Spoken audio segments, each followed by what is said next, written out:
it's Chris Doucher for GeekNerdNet.com. I am at the 2024 Calgary Expo. And like I do on many expos, the occasion is to talk to Jim Zub, one of my favorite creators. Hello, Jim. Hello. We got all the Sunday energy here. Oh, man, we've got the AM radio voices going. Yeah, it has been a busy weekend. It's been great, though. Yeah, for sure, man. And speaking of great things, not only your Conan the Barbarian monthly series, which is killer every time. Thank you. And huge, as you know, huge following and praise. Yeah. You just released the Savage Sword of Conan, and when I saw it on the first day of the show, I came by. I said, "Oh my God!" I'm transported to my brother's room, looking at his old Conan comics, and then turning a page and going, "Ooh, that person's naked," and like it's like, "Oh, this is what this looks like." Okay, but of course, it's Conan. But you know what? I'll let you start. Where would you like to talk first? Sure. Savage Sword of Barbarian, you take it. Well, let's talk about the trip, man. Like just everything. Yeah, it's great to be back in Calgary. I wasn't here last year, so getting back has been wonderful. I've been a pretty big mainstay of the Calgary show for years and years and years. So seeing friends and seeing regulars coming by has been wonderful. Lots of great conversations, and tons of Conan fans have been coming by, which is a joy. The new Conan relaunch we did last year has been electric. People are super excited. They're bringing their books by. They're picking up issues here, and we've been just chatting about everyone's favorite barbarian. It's been amazing. Last month we released The Savage Sword of Conan is back in its original, oversized, beautiful magazine black and white format on the newsprint. It is like a time capsule. Like you were saying, it transports you back. When I pulled the contributor copies out of the box that they sent me, it was like an incongruency because it feels like a time capsule, but my name's on the cover, and that doesn't make any sense. But it's such an honor. Honestly, Joe Jusko did our main cover, first Conan piece he's done in over 20 years. Wow. And it's like, not only has he not missed a step, he's even better now. Like, his skills are so crazy, and he's done so many iconic images. So to have him on board was an honor beyond belief, you know. The book is really, really fun. All kinds of different creators are going to get a chance to contribute. I've got stuff in almost every issue coming up, and then there's a bunch of other great creators who are in the mix. Probably most notably is Pat Zerker doing a serialized Solomon Kane story. So we get to, you know, move into other Robert E. Howard character kind of stuff and show, I think, the depth and breadth of that kind of pulp milieu and bring kind of rising tide with all the ships. Like Conan's such a big character that people are going to see all sorts of other cool characters thanks to the lead story that he has in every issue, you know? And then the monthly book has just been amazing. Like, it's such an incredible experience to have people responding so well to the new series. The art of Rob Zelatori and Doug Braithwaite, both of them doing some of the best artwork of their careers. And I'm like, it's like holding onto a rocket. Like, I get to be as big a fan as anyone else. When new artwork comes into my inbox, I'm giddy. Yeah. I'm giddy every single time because we've got, you know, this electricity that's just rippling across every page. It's so cool, you know, and excuse me, sorry, and to go back for a second, Edmonton Expo 2023, I was moderating a panel with you, a writer's panel. Yeah. And at that time, like, Conan the Barbarian had just been fresh off the shelves. I think issue 2 at that point. Right. And I even got mine signed, obviously, because why wouldn't I? But you were talking about how some fans all of a sudden came back to comics and into their comic shops because of this book, and kind of just how great that felt to be like, okay, I'm part of this now, and people are getting back into comics because of it. You know, at New York last year in October, I heard from a handful of collectors from the 70s who had collected the original Conan run, and that they had heard the new series was good, and they were really enjoying it. And that has been exponential. Like, at Seattle, I probably had 60 or 70 of those people, like guys old enough to be my dad or my uncle, coming by with sparkles in their eyes, like, oh, I haven't had a pull box in over 20 years, but I'm back at my comic shop every month. Retailers coming by and saying they saw customers they haven't seen in over a decade who are now, like, back in it because of the Conan book. And that is the kind of deepest honor you can imagine, that this book is generational, that it's got this fan base that is long and loyal and has, you know, lapsed. And if we can entice them back. And now, because, you know, issue 10 just came out this week, 10 months of the constant good word of mouth has now kind of broken down those barriers with a lot of those old school fans. They've heard about it. They're excited about it. They're following it again, you know? I think if it would have just been a month or two of, oh yeah, it's pretty cool, it would have, you know, it wouldn't have enticed them back in the same kind of numbers, but we're really seeing it. We're seeing it in the fan mail, we're seeing it in the online discourse, and we're seeing it in the comic shops. So it's an honor. Like, it really is. Conan is such an important legacy character. You know, in terms of sword and sorcery and fantasy, the general public and pop culture at large, he is the most famous fantasy character in the world, right? And to be able to chart the path of that for the foreseeable future, and then to have people respond so viscerally to it, there is no better feeling, honestly. Awesome. It's so cool. And then, you know, more recently, one of the things I want to bring up, not only are, since I've known you for many years now, one of the hardest working men in comics, guys in comics, and not just because of all the output you do for amazing work, whether it be Marvel stuff, Conan, et cetera, over the years, and not to gloss over, by the way, Sure. I don't mean to, but the fact also you had a day job, you're a teacher, and you know animation, Yeah. and now you're finally 4 years of a pause. You were supposed to do it in 2020, a sabbatical, Yep. and now you're taking a 16-month sabbatical. Yeah. Talk a bit about that and kind of how that frees you up, not just for I'm going to have a vacation finally, but also for your creative output and where you see that going. Yeah, I've been holding down a teaching position at Seneca on the York University campus for, God, saying it out loud always feels insane. I've been teaching for 20 years, and it gave me the flexibility as a creator that I could take projects that I wanted to do instead of having to just grab everything and anything. Mm-hmm. It helped me to be able to launch my creator-owned books and my creative career and have that stable kind of foundation. and teaching as a vocation made me a better communicator, made me a better storyteller, kept me more organized. And the energy, I say kids, we're talking about 20-year-olds, right? 20 to 25, most of them. Their energy and their excitement for animation and art and pop culture reminded me so much of myself and kept my batteries charged. And so, yes, it's stressful and it's difficult at times, but it was kind of intrinsic to me.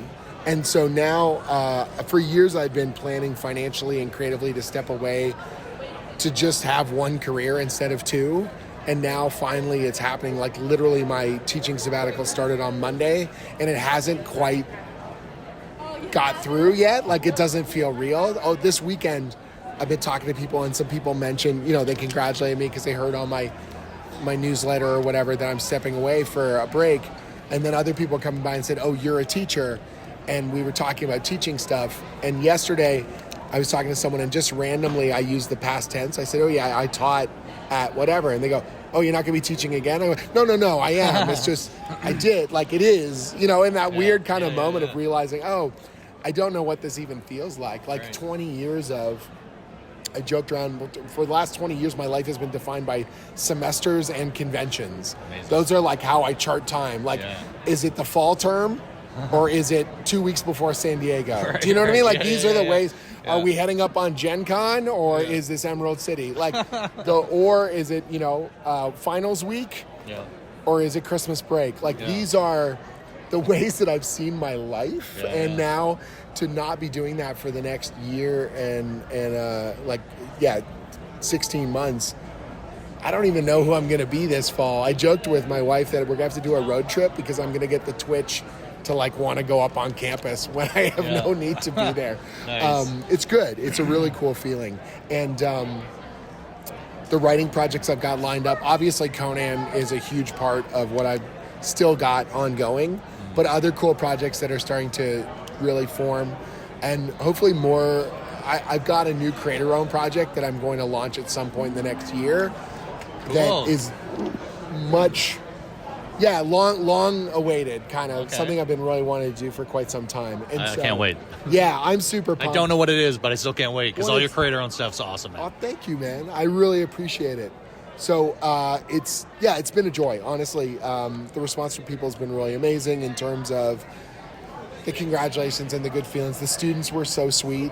We did the final screening of the student films from our grads, and at the grad screening in the auditorium, they sprung on me like a little speech and a standing ovation, and I got a little verklempt and stuff, and it was very sweet. You don't realize in the moment, and you're just doing the work, the effect that you have on people, and that generations of these grads have gone off to work in animation. I've got students who work at Pixar and Blizzard and Warner Brothers and DreamWorks and Weta and Disney and Marvel. And it doesn't always. You don't always remember. You know what I mean? And then all of a sudden you see it kind of right in your face. You go, oh yeah, this is an ongoing thing. This is our little legacy. And so it's really precious to me. Both sides of the creative equation, teaching and writing, and now for a little while. Just writer guy, and that's okay. You know what? I'll ask you one more question before we go, because it's starting to get busy on day 4 of the show here for you. So I appreciate your time. Thank you. No worries. When you're an artist and a writer, more on the writing side now. But when you're doing a show like this one this weekend, do you have a certain piece of advice that you find you're giving out more to creators who are trying to get into the business or what have you? Is there sort of a main thing you say to each one? I mean, there's a couple things. First of all, there is no one way to do this. Everyone figures out their own solutions for a creative career. Yeah. And there are no guarantees, that's for sure as well. But the longer you're able to stay in it and keep putting work out there, they talk about that prospect of being in the right place at the right time. So you have to make times and places.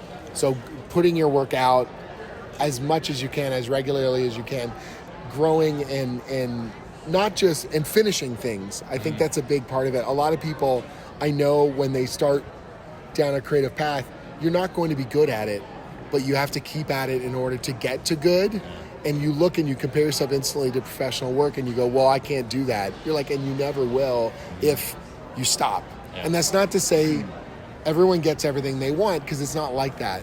The experiences that I've had and the jobs I've had are nothing like what I imagined my career would be, but leaving myself open to the possibilities and putting stuff out there and always kind of trying to keep moving forward, the opportunities have grown in unexpected and insane ways. Like, people ask me if Conan is a bucket list project for me, and I go, sort of, except I couldn't really imagine the bucket, because when I was a kid, I just wanted to meet the people that made Conan the Barbarian and Dungeons & Dragons. I never thought I would be one of those people. That would be so audacious, so impossible. Man, I know, and all the D&D stuff. Yeah, we've touched on all these before, but when you bring them up, it's like, it's crazy, so right? much. Or the Avengers, or Rick and Morty, or any of this, Samurai Jack. Like, it's insane.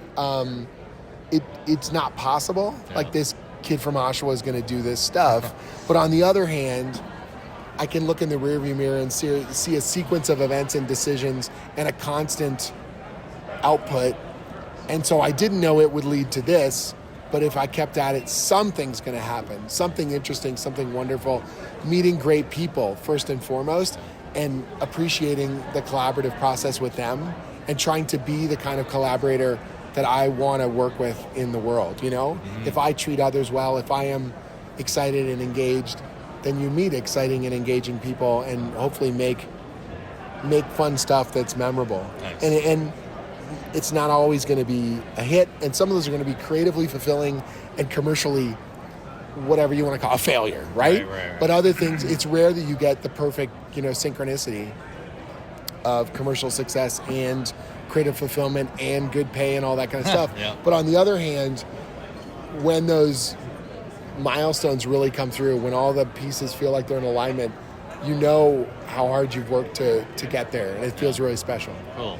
Thanks, listen, man. Jim, before we go, for those that may not know, remind them where they can find you online. Sure.